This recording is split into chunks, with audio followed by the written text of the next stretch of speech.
Bismillahirrahmanirrahim, alhamdulillah, wassalatu wassalamu ala rasulillah. Falëndërimi takon Allahut, paqja e lavdërimi i tij qoftë mbi vulën e pejgamberëve Muhammedin alayhis salam, familjen dhe shokët e tij dhe të gjithë ata që pasojnë atë deri në fundin e kësaj bote. Vazhdojmë me temën e 7 të ecës mbi gjurmët profetike, ku pejgamberi sallallahu alaihi wasallam ka thënë do të luftoj njerëzit derisa thonë la ilaha illallah. Pra, pejgamberi sallallahu alaihi wasallam do t'i këshillojë ata, do t'i urdhërojë për të mirë, do t'i ndalojë nga e keqja, derisa të besojnë dhe të thonë la ilaha illallah.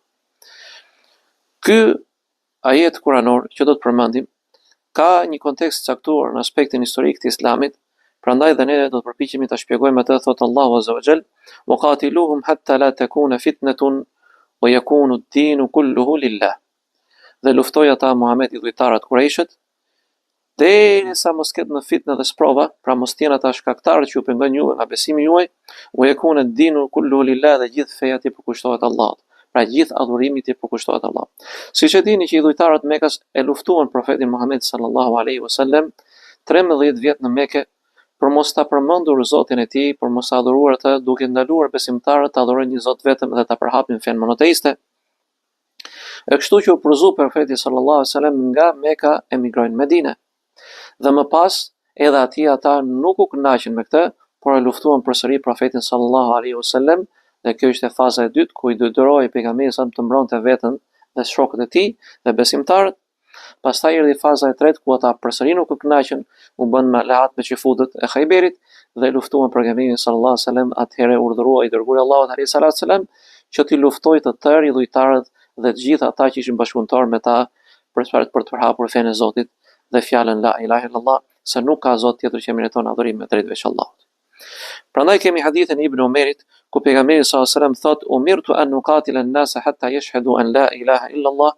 Jam urdhëruar që të luftoj njerëzit derisa të dëshmojnë se nuk ka Zot tjetër që meriton adhurim me drejt veç Allahut, wa anna Muhammeden rasulullah, dhe se Muhamedi është i dërguari i Zotit, u yuqimu salat, dhe të falin namazin, wa yu'tu zakat, dhe të japin zakatin.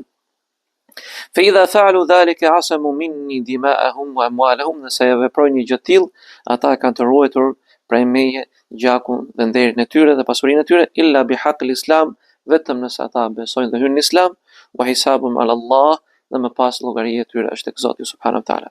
Pra tregon ky hadith që thot pejgamberi sallallahu alajhi wasallam që do t'i luftoj ata derisa të besojnë la ilaha illallah. Kush ishin ata? Ishin një dhujtarët dhe të gjithë ata që u bën aleat me ta, duke luftuar profetin sallallahu alajhi wasallam vite rresht për mos ta përmendur Zotin e tij dhe për mos ta përhapur misionin e tij dhe fenë e pastër monoteiste. Prandaj dhe urdhërua në fund fare Muhamedi sallallahu alajhi wasallam që t'i luftoi i dhujtarët dhe ata që ishin aleat me ta për ta shuar dritën e Zotit në vendin e saj. Falëndërimi takon Allahut azza wa jall, paqja dhe lavdërimi i tij i qoftë Muhamedit alayhis salam, triumfatorit dhe vulës pejgamberëve sallallahu alaihi wasallam.